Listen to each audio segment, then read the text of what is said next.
ਸੱਚਾ ਪਾਤਸ਼ਾਹੋ ਸਿਰ ਸਾਹੰਦੈ ਸਾਹੋ ਜਿਸ ਪਾਸ ਬੈਠਿਆ ਸੋਹੀਐ ਸਭਨਾ ਦਾ ਵਿਸਾਹੋ। ਸਤਨਾਮ ਸ੍ਰੀ ਵਾਹਿਗੁਰੂ ਸਾਹਿਬ ਜੀ। ਮਾਰੂ ਮਹੱਲਾ ਤੀਜਾ। ਆਵਣ ਜਾਣਾ ਨਾ ਥੀਐ ਨਿਜ ਘਰ ਵਾਸਾ ਹੋਏ। ਸੱਚ ਖਜ਼ਾਨਾ ਬਖਸ਼ਿਆ ਆਪੇ ਜਾਣੈ ਸੋਏ। ਆਵਣ ਜਾਣਾ ਨਾ ਥੀਐ ਨਿਜ ਘਰ ਵਾਸਾ ਹੋਏ। ਸੱਚ ਖਜ਼ਾਨਾ ਬਖਸ਼ਿਆ ਆਪੇ ਜਾਣੈ ਸੋਏ। ਏ ਮਨ ਹਰਿ ਜੀਉ ਚੇਤ ਤੋ ਮਨੋ ਤਜ ਵਿਕਾਰ। ਗੁਰ ਕੈ ਸ਼ਬਦ ਧਿਆਏ ਤੂੰ ਸੱਚ ਲੱਗੇ ਪਿਆਰ। ਰਹਾਉ ਇੱਥੈ ਨਾਵੋਂ ਭੁੱਲਿਆ ਫਿਰ ਹੱਥ ਕੀ ਥਾਉ ਨ ਪਾਏ। ਜੋਨੇ ਸਭ ਭਵਾਈ ਅਨ ਵਿਸ਼ਟਾ ਮਹਿ ਸਮਾਏ। ਵਡ ਭਾਗੇ ਗੁਰ ਪਾਇਆ ਪੂਰਬ ਲਿਖਿਆ ਮਾਏ। ਅਨ ਦਿਨ ਸੱਚੇ ਭਗਤ ਕਰ ਸੱਚਾ ਲਾਏ ਮਿਲਾਏ। ਆਪੇ ਸ੍ਰੇਸ਼ਟ ਸਭ ਸਾਜਿਆਨ ਆਪੇ ਨਦਰ ਕਰੇ। ਨਾਨਕ ਨਾਮ ਵਡਿਆਈਆ ਜੈ ਭਾਵੈ ਤੈ ਦੇ। ਆਪੇ ਸ੍ਰੇਸ਼ਟ ਸਭ ਸਾਜੀਅਨ ਆਪੇ ਨਦਰ ਕਰੇ। ਨਾਨਕ ਨਾਮ ਵਡਿਆਈਆ ਜੈ ਭਾਵੈ ਤੈ ਦੇ।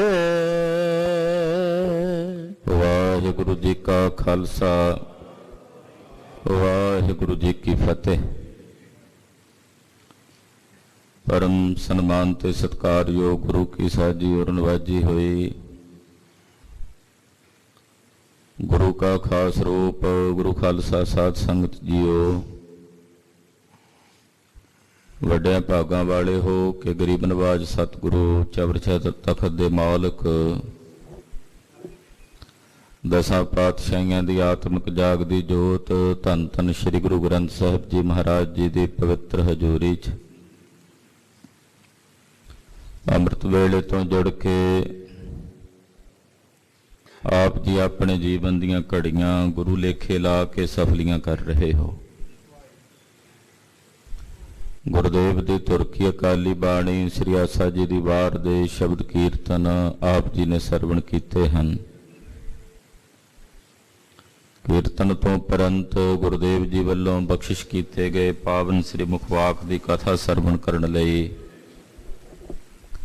ਇਸ ਵਕਤ ਗੁਰੂ ਚਰਨਾਂ ਵਿੱਚ ਤਤਪਰ ਹੋ ਕੇ ਸਾਵਧਾਨ ਹੋ ਕੇ ਜੁੜ ਬੈਠੇ ਹੋ। ਧੰਨ ਸ਼੍ਰੀ ਗੁਰੂ ਅਮਰਦਾਸ ਤੀਸਰੇ ਪਾਤਸ਼ਾਹ ਜੀ ਮਹਾਰਾਜ ਜੀ ਨੇ ਅੱਜ ਦੇ ਪਵਿੱਤਰ ਪਾਵਨ ਹੁਕਮਨਾਮੇ ਦੀ ਦਾਤ ਸਾਨੂੰ ਬਖਸ਼ ਕੇ ਨਿਵਾਜਿਆ ਹੈ। ਆਓ ਕੁਝ ਸਮੇਂ ਲਈ ਸੁਰਤੀਆਂ ਬਿਰਤੀਆਂ ਇਕਾਗਰ ਕਰਕੇ ਤੀਸਰੇ ਪਾਤਸ਼ਾਹ ਦੇ ਚਰਨਾਂ ਨਾਲ ਜੋੜੀਏ। ਜਿੱਥੇ ਸਰੀਰ ਕਰਕੇ ਤਨ ਕਰਕੇ ਹਾਜ਼ਰੀਆਂ ਭਰ ਰਹੇ ਹਾਂ, ਉੱਥੇ ਆਪਣੀਆਂ ਸੁਰਤੀਆਂ ਮਹਾਰਾਜ ਜੀ ਦੇ ਚਰਨਾਂ ਵਿੱਚ ਹਾਜ਼ਰ ਕਰਨ ਲਈ ਸਮੂਹ ਮਾਈ ਭਾਈ ਆਖੋ ਜੀ ਸਤਨਾਮ ਸ੍ਰੀ ਵਾਹਿਗੁਰੂ ਸਾਹਿਬ ਜੀ। ਸਤਨਾਮ ਸ੍ਰੀ ਵਾਹਿਗੁਰੂ ਸਾਹਿਬ ਜੀ। ਮਾਰੋ ਮਹੱਲਾ ਤੀਜਾ। ਆਵਣ ਜਾਣਾ ਨਾ ਥੀਐ, ਨਿਜ ਘਰ ਵਾਸਾ ਹੋਏ। ਮਾਰੂ ਰਾਗ ਹੈ। ਤੀਸਰੇ ਪਾਤਸ਼ਾਹ ਧੰਨ ਸ਼੍ਰੀ ਗੁਰੂ ਅਮਰਦਾਸ ਸਾਹਿਬ ਜੀ ਮਹਾਰਾਜ ਰਾਗ ਮਾਰੂ ਵਿੱਚ ਇਹ ਪਾਵਨ ਪਵਿੱਤਰ ਸ਼ਬਦ ਉਚਾਰਨ ਕਰ ਰਹੇ ਹਨ। ਆਵਣ ਜਾਣਾ ਨਾ ਥੀਐ, ਨਿਜ ਘਰ ਵਾਸਾ ਹੋਏ। ਆਵਾਗਾਉਣ ਦਾ ਚੱਕਰ ਬਹੁਤ ਲੰਬਾ ਹੈ। ਕਲਗੀਧਰ ਪਾਤਸ਼ਾਹ ਸ੍ਰੀ ਗੁਰੂ ਗੋਬਿੰਦ ਸਿੰਘ ਸਾਹਿਬ ਜੀ ਦੇ ਬਚਨ ਹਨ, ਪਾਹਨ ਅਨੇਕ ਜੁਗ ਏਕ ਠੌਰ ਬਾਸ ਕਰੈ, ਕਾਗੁਰ ਚੀਲ ਦੇਸ਼ ਦੇਸ਼ ਵਿਚਰਤ ਹੈ। ਕਿ ਪੱਥਰ ਦੀ ਜੋਨ ਚ ਪਿਆ ਹੋਇਆ ਜੀਵ ਜੁਗਾਂ ਤਾਈਂ ਇੱਕੋ ਜਗ੍ਹਾ ਤੇ ਪਿਆ ਰਹਿੰਦਾ ਹੈ, ਕਿਉਂਕਿ ਪੱਥਰ ਵੀ ਜੂਨੀ ਹੈ। ਇੱਕ ਪੱਥਰ ਦੀ ਉਮਰ ਕਿੰਨੀ ਲੰਬੀ ਹੋ ਸਕਦੀ ਹੈ ਅਸੀਂ ਆਪ ਜਾਣਦੇ ਹਾਂ। ਸੈਂਕੜੇ ਵਰਿਆਂ ਤਾਈਂ ਉਹ ਪੱਥਰ ਪਿਆ ਆਪਣੀ ਜਗ੍ਹਾ ਤੇ ਉਸ ਜੂਨੀ ਦੇ ਦੁੱਖ ਨੂੰ ਭੋਗਦਾ ਹੈ, ਪਰ ਪੱਥਰ ਦੀ ਉਹ ਜੂਨ ਉੱਥੇ ਸਮਾਪਤ ਤਾਂ ਨਹੀਂ ਹੋ ਜਾਂਦੀ, ਅੱਗੇ ਖਬਰੇ ਹੋਰ ਕਿਸ ਜੂਨ 'ਚ ਜਾ ਪਵੇ। ਆਵਾਗਾਉਣ, ਜਨਮ ਤੇ ਮਰਨ, ਇਹ ਬਹੁਤ ਲੰਬਾ ਚੱਕਰ ਹੈ। ਔਰ ਆਵਾਗਾਉਣ ਦਾ ਇਹ ਦੁੱਖ, ਜਨਮ ਮਰਨ ਦਾ ਇਹ ਦੁੱਖ ਬਹੁਤ ਭਿਆਨਕ ਹੈ। ਸ੍ਰੀ ਗੁਰੂ ਗ੍ਰੰਥ ਸਾਹਿਬ ਜੀ ਦੀ ਬਾਣੀ ਇਸ ਸਿਧਾਂਤ ਨੂੰ ਮੰਨਦੀ ਹੈ ਕਿ ਜੀਵ ਆਵਾਗਾਉਣ ਦੇ ਚੱਕਰਾਂ ਵਿੱਚ ਭਟਕਦਾ ਹੈ। ਅੱਜ ਕੱਲ੍ਹ ਤਾਂ ਹਿਪਨੋਟਾਈਜ਼ ਕਰਕੇ, ਸਮੋਹਿਤ ਕਰਕੇ ਬੰਦੇ ਨੂੰ ਪਿਛਲੇ ਜਨਮ ਦੇ ਵਿੱਚ ਲਿਜਾਇਆ ਜਾਂਦਾ ਹੈ, ਉਸ ਤੋਂ ਪਿਛਲੇ ਜਨਮ ਤੱਕ ਵੀ ਲਿਜਾਇਆ ਜਾਂਦਾ ਹੈ। ਕਈ ਜਨਮਾਂ ਤੱਕ ਪਿੱਛੇ ਜਾ ਪਹੁੰਚੇ ਨੇ ਜੀ। ਸੋ ਕਹਿਣ ਤੋਂ ਭਾਵ ਕਿ ਆਵਾਗਾਉਣ ਦਾ ਸਿਧਾਂਤ ਗੁਰਮਤਿ ਮੰਨਦੀ ਹੈ। ਬਹੁਤ ਸਾਰੇ ਮਤ ਪੂਰੀ ਧਰਤੀ ਤੇ ਐਸੇ ਨੇ ਜਿਹੜੇ ਆਵਾਗਾਉਣ ਦੀ ਗੱਲ ਨੂੰ ਨਹੀਂ ਮੰਨਦੇ, ਚਾਹੇ ਉਹ ਇਸਲਾਮ ਧਰਮ ਹੈ, ਚਾਹੇ ਉਹ ਈਸਾਈ ਧਰਮ ਹੈ। ਤੋ ਇਸ ਪ੍ਰਕਾਰ ਨਾਲ ਉਹ ਆਵਾਗਾਉਣ ਦੇ ਸਿਧਾਂਤ ਨੂੰ ਨਹੀਂ ਮੰਨਦੇ। ਪਰ ਸਤਿਗੁਰਾਂ ਦੀ ਬਾਣੀ ਇਸ ਗੱਲ ਦੇ ਉੱਤੇ ਮੋਹਰ ਲਾਉਂਦੀ ਹੈ ਕਿ ਜੀਵ ਜੰਮਦੇ ਤੇ ਮਰਦੇ ਹਨ, ਬਾਰ-ਬਾਰ 84 ਲੱਖ ਜੋਨੀਆਂ ਵਿੱਚ ਉਹੀ ਆਤਮਾ ਭਟਕਦੀ। ਤੁਸੀਂ ਕਦੇ ਅਕਸਰ ਵੇਖਿਆ ਹੋਵੇਗਾ ਕਿ ਨਿੱਕੇ ਨਿੱਕੇ ਬਾਲਕ, ਕੋਈ 6 ਮਹੀਨੇ ਦਾ, ਕੋਈ ਮਹੀਨੇ ਦਾ, ਕੋਈ ਸਾਲ ਦਾ, ਕੋਈ 2 ਸਾਲ ਦਾ, 4 ਸਾਲ ਦਾ, ਉਹ ਜਨਮ ਲੈਂਦਿਆਂ ਹੀ ਬਿਮਾਰ, ਸਰੀਰ ਉਹਨਾਂ ਦੇ ਕਸ਼ਟ ਵਿੱਚ ਹੁੰਦੇ। ਹੁਣ ਜੇ ਕੋਈ ਕਹੇ ਵੀ ਇਹ 2-4 ਸਾਲ ਦਾ ਬੱਚਾ ਇਤਨਾ ਬਿਮਾਰ ਹੈ, ਭਿਆਨਕ ਬਿਮਾਰੀ ਕਰਕੇ ਗਰਸਿਆ ਹੋਇਆ, ਇਹਨੇ ਕੋਈ ਪਾਪ ਕੀਤੇ ਨੇ ਭਲਾ? ਸਾਲ 2 ਸਾਲ 4 ਸਾਲ ਦੇ ਬੱਚੇ ਨੇ ਕੀ ਗੁਨਾਹ ਕੀਤਾ ਹੋਣਾ? ਉਹਨੇ ਕੀ ਪਾਪ ਕੀਤਾ ਹੋਣਾ ਕਿ ਉਸ ਨੂੰ ਐਡਾ ਵੱਡਾ ਕਸ਼ਟ ਭੋਗਣਾ ਪੈ ਰਿਹਾ ਹੈ? ਦਰਅਸਲ ਉਹ ਸਰੀਰ ਉਹਦਾ ਨਵਾਂ ਹੈ, ਇਹਦੇ 'ਚ ਕੋਈ ਦੋ ਰਾਏ ਨਹੀਂ, ਪਰ ਉਹਦੇ ਅੰਦਰ ਜਿਹੜੀ ਜੀਵ ਆਤਮਾ ਉਹ ਤਾਂ ਬਹੁਤ ਪੁਰਾਣੀ ਹੈ।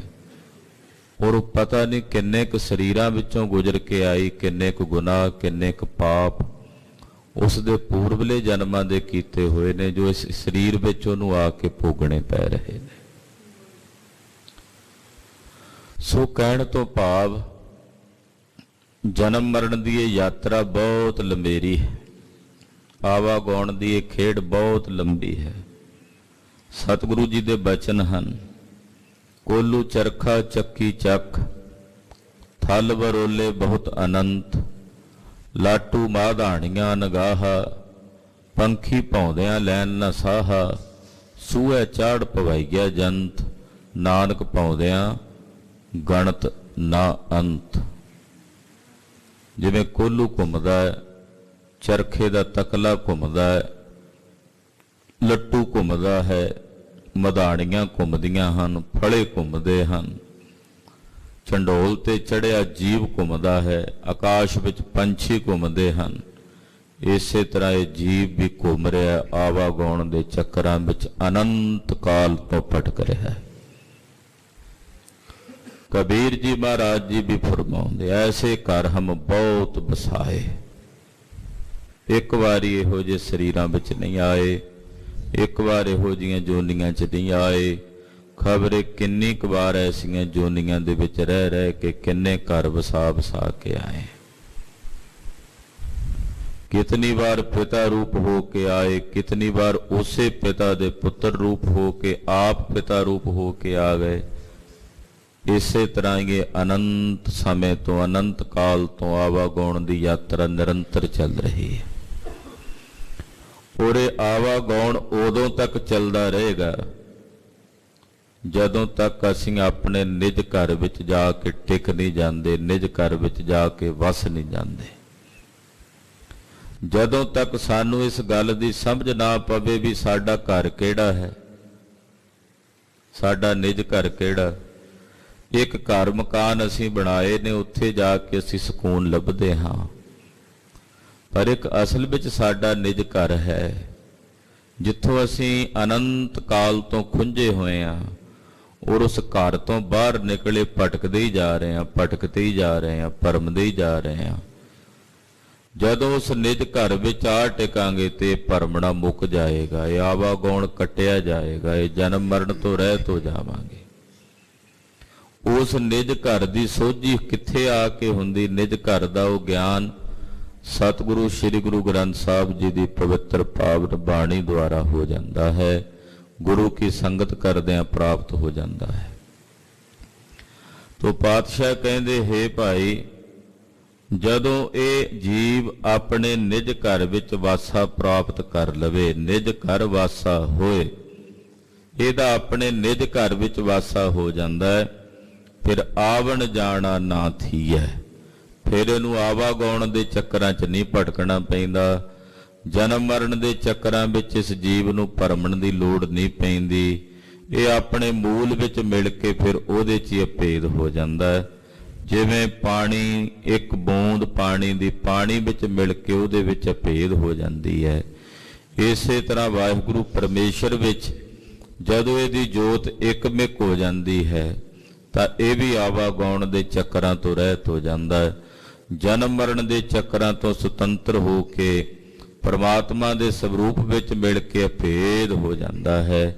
ਉੱਥੇ ਜਾ ਕੇ ਸਤਿਗੁਰਾਂ ਨੇ ਕਿਹਾ, ਬਹੁਰ ਹਮ ਕਾਹੇ ਆਵੈਂਗੇ, ਬਹੁਰ ਹਮ ਕਾਹੇ ਆਵੈਂਗੇ, ਬਹੁਰ ਹਮ ਕਾਹੇ ਆਵੈਂਗੇ, ਬਹੁਰ ਹਮ ਕਾਹੇ ਆਵੈਂਗੇ, ਬਹੁਰ ਹਮ ਕਾਹੇ ਆਵੈਂਗੇ, ਬਹੁਰ ਹਮ ਕਾਹੇ ਆਵੈਂਗੇ, ਬਹੁਰ ਹਮ ਕਾਹੇ ਆਵੈਂਗੇ, ਬਹੁਰ ਹਮ ਕਾਹੇ ਆਵੈਂਗੇ। ਕਹਿੰਦੇ ਭਾਈ, ਹੁਣ ਕਿੱਥੇ ਦੁਬਾਰਾ ਮੁੜ ਕੇ ਆਵਾਗਾਉਣ ਦੇ ਚੱਕਰ 'ਚ ਆਉਣਾ ਹੈ, ਰਹਿਤ ਹੋ ਗਏ। ਹੁਣ ਜਨਮ ਮਰਨ ਤੋਂ ਮੁਕਤ ਹੋ ਗਏ, ਕਿਉਂਕਿ ਆਪਣੇ ਨਿਜ ਘਰ ਵਿੱਚ ਜਾ ਕੇ ਅਸੀਂ ਟਿਕ ਗਏ, ਆਪਣੇ ਨਿਜ ਘਰ ਵਿੱਚ ਜਾ ਕੇ ਸਾਡਾ ਵਸੇਬਾ ਹੋ ਗਿਆ। ਸੱਚੋ ਖਜ਼ਾਨਾ ਬਖਸ਼ਿਆ,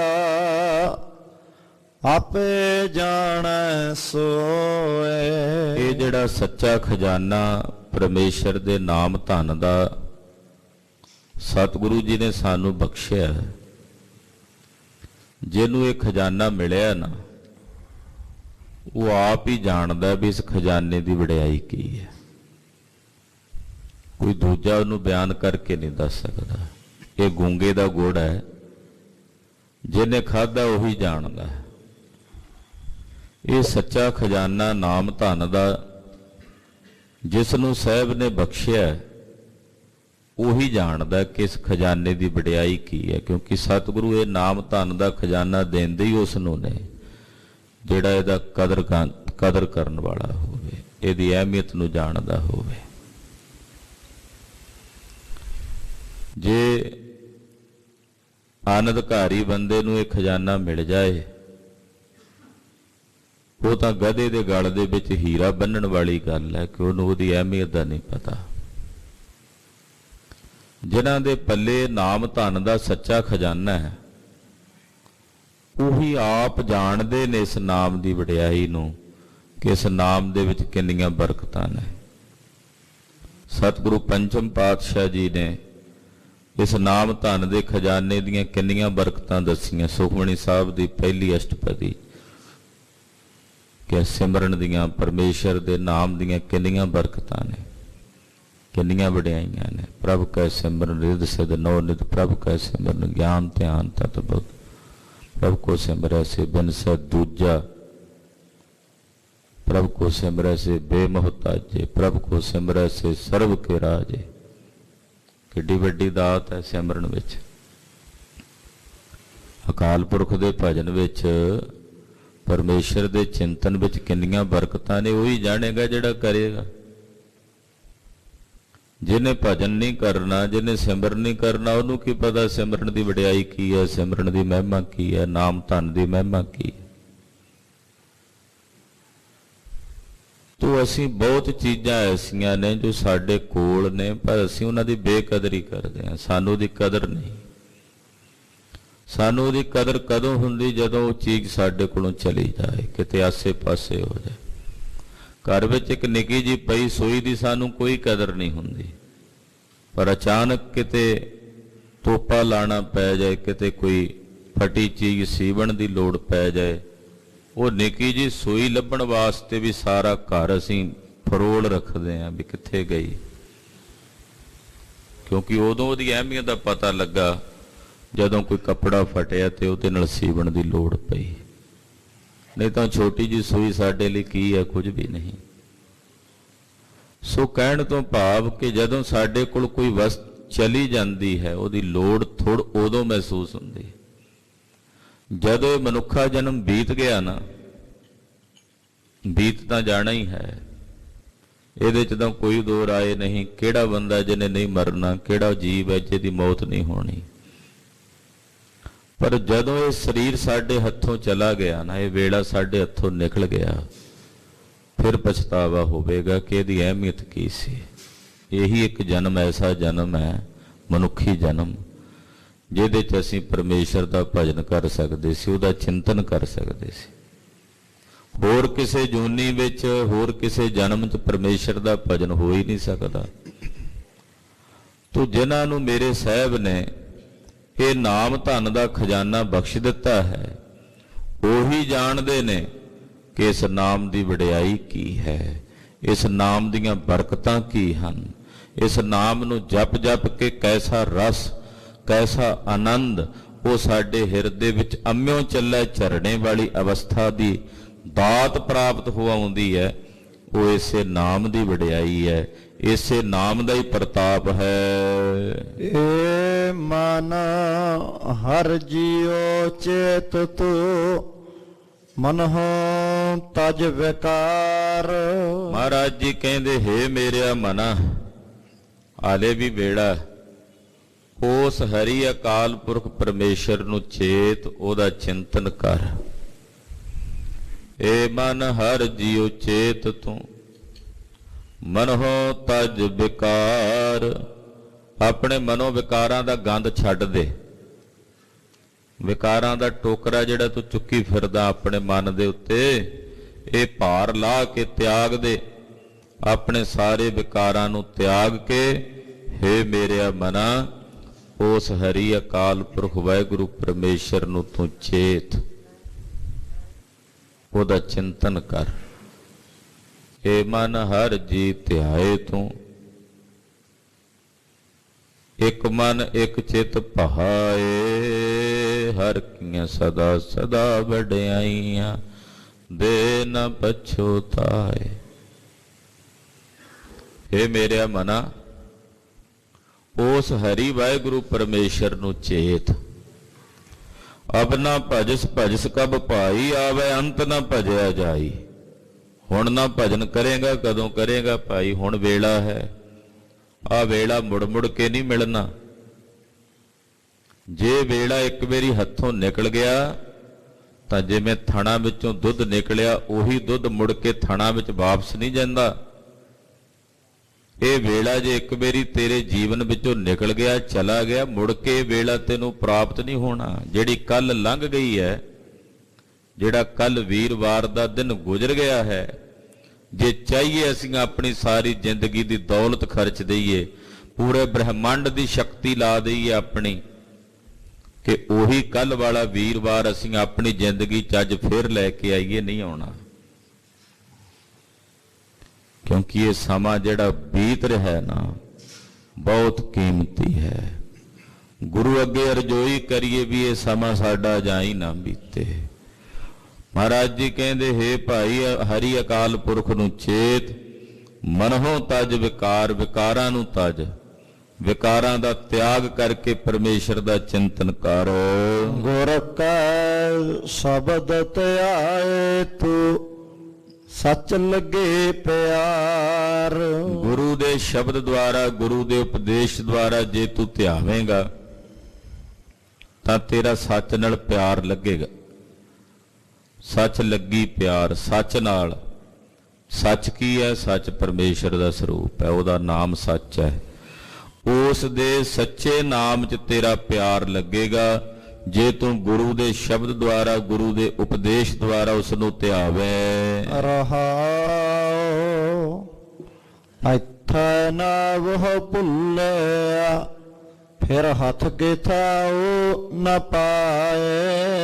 ਪਾਤਸ਼ਾਹ ਕਹਿੰਦੇ, ਜੇ ਇੱਥੇ ਤੂੰ ਨਾਮ ਤੋਂ ਭੁੱਲ ਗਿਆ ਨਾ, ਆ ਮਨੁੱਖੀ ਜਨਮ ਮਿਲ ਕੇ ਪ੍ਰਾਪਤ ਹੋਇਆ, ਇਹਦੇ ਵਿੱਚ ਤੂੰ ਨਾਮ ਨੂੰ ਭੁਲਾਈ ਰੱਖਿਆ, ਉਹਦਾ ਨਾਮ ਨੂੰ, ਉਹਦੇ ਨਾਮ ਨੂੰ ਚੇਤਿਆ ਨਹੀਂ, ਕਹਿੰਦੇ ਮੁੜ ਕੇ ਇਹ ਜਨਮ ਤੇਰੇ ਹੱਥ ਨਹੀਂ ਲੱਗਣਾ। ਕਿਤੇ ਤੂੰ ਕਹੇ ਵੀ ਤੈਨੂੰ ਕਿਤੇ ਦੁਬਾਰਾ ਇਹ ਜਨਮ ਮਿਲ ਜੂ, ਫਿਰ ਹੱਥ ਕਥਾਊ ਨਾ ਪਾਏ, ਕਿਤੇ ਹੱਥ ਨਹੀਂ ਪੈਣਾ ਤੇਰਾ।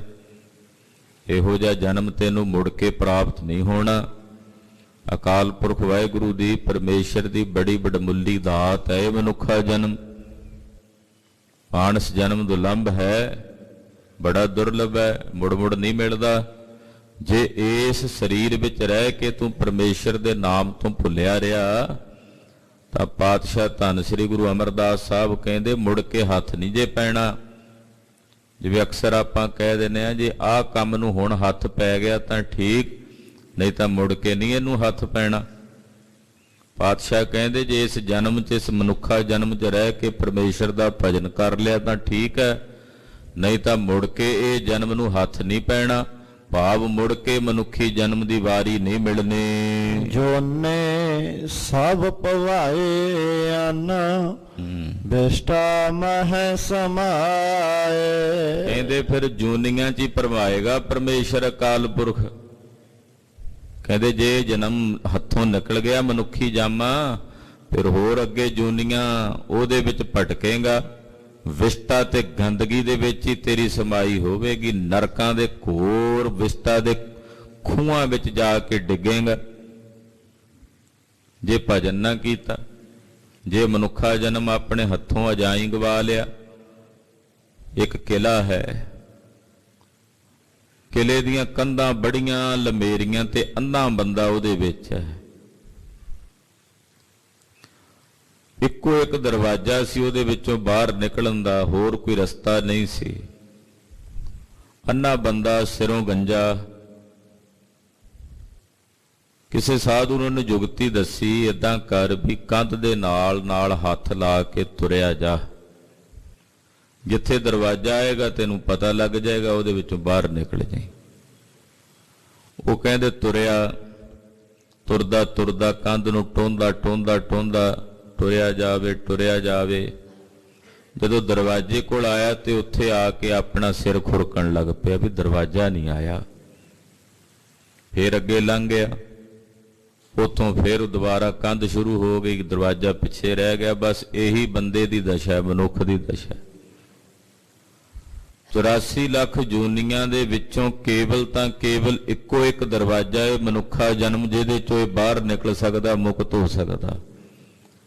ਪਰ ਇਹਦੇ ਵਿੱਚ ਆ ਕੇ ਜਿਉਂ ਗੰਜ ਖੁਰਕਦਾ, ਚਿੰਤਾ ਵਿੱਚ, ਫਿਕਰ ਵਿੱਚ ਪਿਆ, ਆਹ ਕੀ ਹੋਏਗਾ, ਆਹ ਕੀ ਬਣੇਗਾ, ਜਿਉਂ ਜ਼ਿੰਦਗੀ ਆਪਣੀ ਕੱਢ ਦਿੰਦਾ, ਮੁੜ ਕੇ ਫਿਰ 84 ਦਾ ਗੇੜ ਸ਼ੁਰੂ ਹੋ ਜਾਂਦਾ।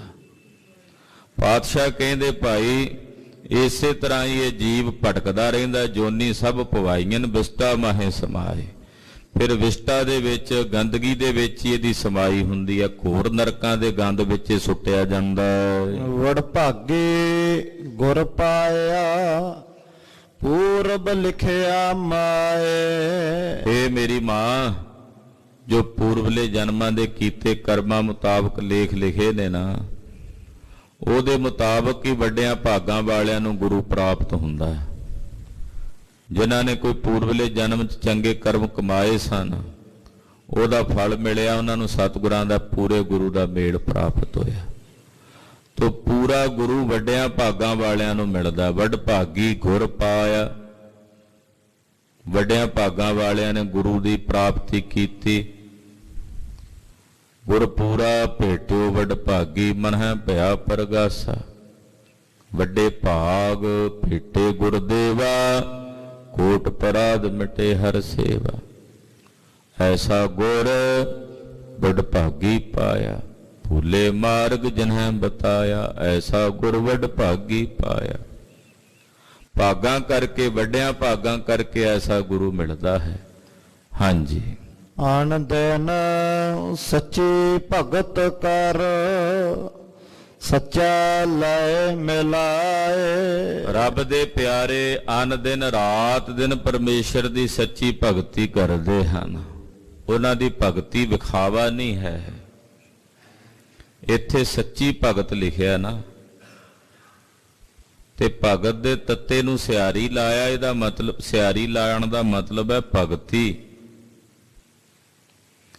ਜਿਹੜੇ ਰੱਬ ਦੇ ਪਿਆਰੇ ਨੇ ਉਹ ਰਾਤ ਦਿਨ ਪਰਮੇਸ਼ਰ ਦੀ ਸੱਚੀ ਭਗਤੀ ਕਰਦੇ ਆ। ਕਿ ਇਹਦਾ ਮਤਲਬ ਝੂਠੀ ਭਗਤੀ ਵੀ ਹੁੰਦੀ ਹੋਣੀ ਹੈ? ਹਾਂ, ਹੁੰਦੀ ਹੈ। ਆ ਰਾਸ ਧਾਰੀਏ ਨਹੀਂ ਹੁੰਦੇ, ਕ੍ਰਿਸ਼ਨ ਜੀ ਦੇ ਜਨਮ ਸਮੇਂ ਰਾਸ ਲੀਲਾ ਕਰਦੇ, ਉਹ ਉਸੇ ਤਰ੍ਹਾਂ ਦੀਆਂ ਧਾਰਮਿਕ ਲਿਬਾਸਾਂ, ਸੋਹਣੇ ਗੜਵੇ ਆਦਿਕ ਰੱਖ ਕੇ, ਉਹ ਵੇਖਣ ਨੂੰ ਤਾਂ ਇਦਾਂ ਹੀ ਜਾਪਦੇ ਵੀ ਇਹ ਭਗਤੀ ਕਰਦੇ, ਪਰ ਉਹ ਵਿਖਾਵਾ ਕਰਦੇ ਹੁੰਦੇ, ਭਗਤੀ ਨਹੀਂ ਕਰਦੇ, ਉਹ ਨਾਟਕ ਕਰਦੇ ਆ। ਇਸੇ ਤਰ੍ਹਾਂ ਬਹੁਤਿਆਂ ਦੀ ਭਗਤੀ ਕੇਵਲ ਨਾਟਕ ਹੀ ਹੈ, ਵਿਖਾਵਾ ਹੀ ਹੈ। ਉਹ ਕੇਵਲ ਨਾਟਕ ਇਸ ਲਈ ਕਰਦੇ ਆ, ਲੋਕ ਕਹਿਣਗੇ ਵਾਹ ਜੀ ਵਾਹ। ਤੋ ਪਾਤਸ਼ਾਹ ਕਹਿੰਦੇ ਇਹੋ ਜੀ ਭਗਤੀ ਪਰਮੇਸ਼ਰ ਦੇ ਦਰ ਪ੍ਰਵਾਨ ਨਹੀਂ। ਅਕਾਲ ਪੁਰਖ ਦੇ ਦਰ ਤੇ ਜਿਹੜੀ ਭਗਤੀ ਪ੍ਰਵਾਨ ਹੈ ਉਹ ਹੈ ਸੱਚੀ ਭਗਤੀ। ਸਮਰਪਣ ਭਾਵ ਨਾਲ ਗੁਰੂ ਅੱਗੇ ਆ ਕੇ ਆਪਣਾ ਆਪ ਸਮਰਪਣ ਕਰਕੇ ਗੁਰੂ ਭਗਤੀ ਕਰਨੀ। ਤੋ ਪਰਮੇਸ਼ਰ ਦੇ ਜਿਹੜੇ ਪਿਆਰੇ ਨੇ ਉਹ ਰਾਤ ਦਿਨ 8 ਵਹਿਰ ਪਰਮੇਸ਼ਰ ਦੀ ਸੱਚੀ ਭਗਤੀ ਕਰਦੇ ਨੇ। ਔਰ ਜਦੋਂ ਭਗਤੀ ਕਰਦੇ ਹਨ ਸੱਚਾ ਲਏ ਮਿਲਾਏ, ਫਿਰ ਉਹ ਜਿਹੜਾ ਸੱਚਾ ਸਾਹਿਬ ਹੈ, ਵਾਹਿਗੁਰੂ ਹੈ, ਉਹ ਫਿਰ ਉਹਨਾਂ ਨੂੰ ਆਪਣੇ ਨਾਲ ਮਿਲਾ ਲੈਂਦਾ, ਆਪਣੇ ਨਾਲ ਅਭੇਦ ਕਰ ਲੈਂਦਾ ਹੈ। ਆਪੇ ਸ੍ਰੇਸ਼ਟ ਸਭ ਸਾਜੀਅਨ, ਆਪੇ ਨਦਰ ਕਰੇ। ਆਪ ਹੀ ਉਹ ਸਾਰੀ ਸ੍ਰਿਸ਼ਟੀ ਦੀ ਸਾਜਨਾ ਕਰਨ ਵਾਲਾ ਵਾਹਿਗੁਰੂ ਪਰਮੇਸ਼ਰ, ਤੇ ਆਪ ਹੀ ਸਾਰਿਆਂ ਤੇ ਨਜ਼ਰ ਕਰਕੇ ਵੇਖਣ ਵਾਲਾ, ਯਾਨੀ ਕਿ ਸਭ ਨੂੰ ਪਾਲਣ ਵਾਲਾ ਵੀ ਆਪ ਹੈ। ਪੈਦਾ ਵੀ ਆਪ ਕਰਦਾ, ਸਾਜਦਾ ਵੀ ਆਪ ਹੈ, ਤੇ ਫਿਰ ਸਭ ਨੂੰ ਵੇਖਣ, ਜਦੋਂ ਨਜ਼ਰ ਕਰੇ ਜਾਂ ਵੇਖਣ ਦੀ ਗੱਲ ਆਉਂਦੀ ਹੈ, ਉਹਦਾ ਮਤਲਬ ਹੁੰਦਾ ਪਾਲਣਾ। ਵੀ ਸਿਰਜ ਕੇ ਬਣਾ ਕੇ ਫਿਰ ਸਾਰਿਆਂ ਦੀ ਪਰਵਰਿਸ਼ ਕਰਦਾ, ਫਿਰ ਉਹ ਸਭ ਦੀ ਪਾਲਣਾ ਵੀ ਕਰਦਾ ਹੈ। ਨਾਨਕ ਨਾਮ ਵਡਿਆਈਆ ਜੈ ਭਾਵੈ ਤੈ ਦੇ। ਧੰਨ ਸ੍ਰੀ ਗੁਰੂ ਅਮਰਦਾਸ ਸਾਹਿਬ ਜੀ ਕਹਿੰਦੇ ਉਹਦੇ ਨਾਮ 'ਚ ਸਾਰੀਆਂ ਵਡਿਆਈਆਂ ਹਨ, ਪਰ ਜਿਹੜਾ ਉਹਨੂੰ ਪਾਉਂਦਾ ਉਹਨੂੰ ਬਖਸ਼ਦਾ। ਨਾਮ ਦੀ ਵਡਿਆਈ ਕਿਹਨੂੰ ਬਖਸ਼ਦਾ? ਜਿਹੜਾ ਉਹਨੂੰ ਚੰਗਾ ਲੱਗੇ, ਜਿਹੜਾ ਉਹਨੂੰ ਭਾਵੇਗਾ ਉਸੇ ਨੂੰ ਕੀਮਤੀ ਦਾਤ ਦੇਗਾ ਨਾ। ਤੇ ਭਾਵੇਗਾ ਕੌਣ? ਉਹਨੂੰ ਜਿਹੜੇ ਉਹਦੇ ਹੁਕਮ 'ਚ ਚੱਲਣਗੇ, ਉਹਦੀ ਰਜ਼ਾ 'ਚ ਚੱਲਣਗੇ, ਉਹਨੂੰ ਪਾਉਣਗੇ।